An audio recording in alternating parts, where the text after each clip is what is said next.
सियाराम, मैं धर्मेंद्र कृष्ण तिवारी।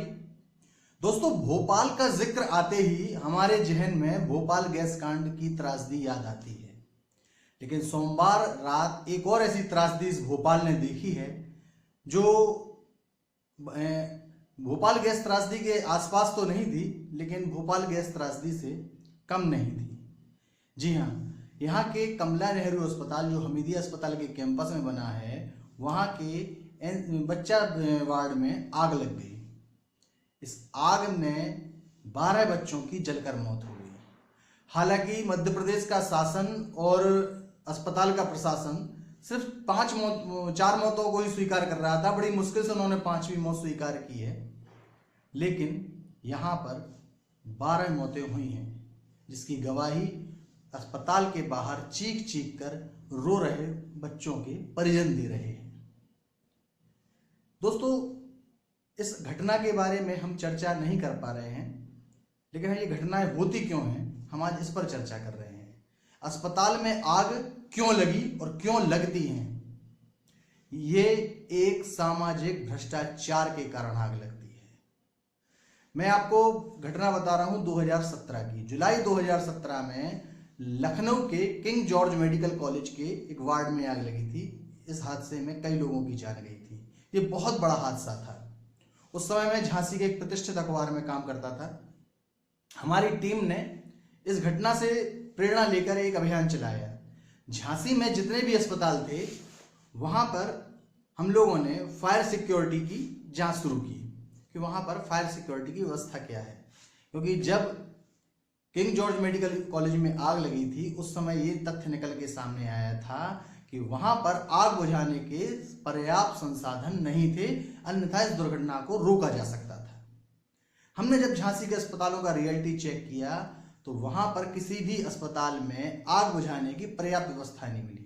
जहां कहीं सिलेंडर मिले तो वो भी खाली, pipeline, water tank, fire brigade proper कहीं नहीं था। 1-1.5 महीने हमारी टीम ने लगातार अभियान चलाए। उसके बाद हुआ क्या? प्रशासन ने सभी अस्पतालों को नोटिस भेज दिया। उसके बाद क्या होता है नोटिसों के बाद, आप बहुत अच्छे से जानते हैं। कमीशन का खेल चलता है, रिश्वत का दौर चलता है और सारी व्यवस्थाएं ज्यों की त्यों हो जाती हैं। आज भी लखनऊ और झांसी के किसी भी अस्पताल में फायर ब्रिगेड की फायर सिक्योरिटी की कोई सुरक्षा व्यवस्था नहीं है।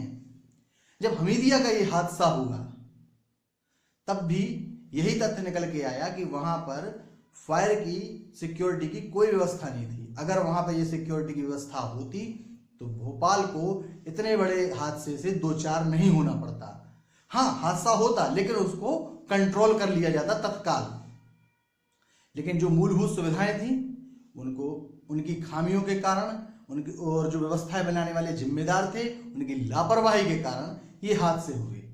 आप चाहे बंबई के अस्पतालों के हादसे ले लें, चाहे झांसी के अस्पतालों को ले लें, चाहे लखनऊ का हादसा ले लें, चाहे भोपाल का हादसा ले लें, दुनिया भारत भर में जिस भी अस्पताल में आगजनी का हादसा होता है, वहां पर यह तथ्य जरूर निकल के आता है कि वहां पर वाटर फायर सिक्योरिटी की व्यवस्था नहीं थी।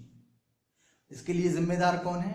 वो अस्पताल वाले तो हैं ही, साथ ही वो लोग भी हैं जिनका काम है सबकी मॉनिटरिंग करना, और वो लोग चंद पैसों में बिककर ये अपनी जिम्मेदारी नहीं निभाते हैं, इसलिए हादसे होते हैं और आम आदमियों के बच्चे, उनके परिजन अपनी जान से हाथ धो बैठते हैं।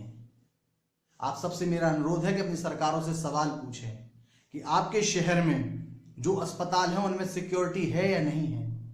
आपके शहर में जो स्कूल हैं वहां पे फायर सिक्योरिटी है या नहीं है।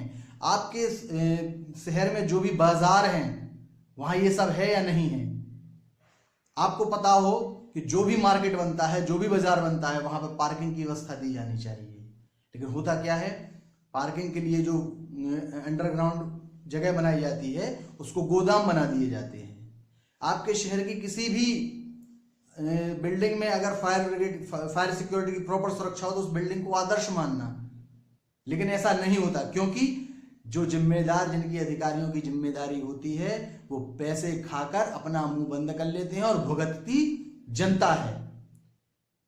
आपको मेरी बात अगर सही लग रही हो, इस वीडियो को लाइक भले ही मत करना, चैनल को सब्सक्राइब भले ही मत करना, लेकिन अपने शहर के जिम्मेदारों से सवाल जरूर पूछना कि ये जो स्ट्रक्चर आपने विकास का खड़ा किया है इसमें सुरक्षा के मानक कितने पूरे हो रहे हैं।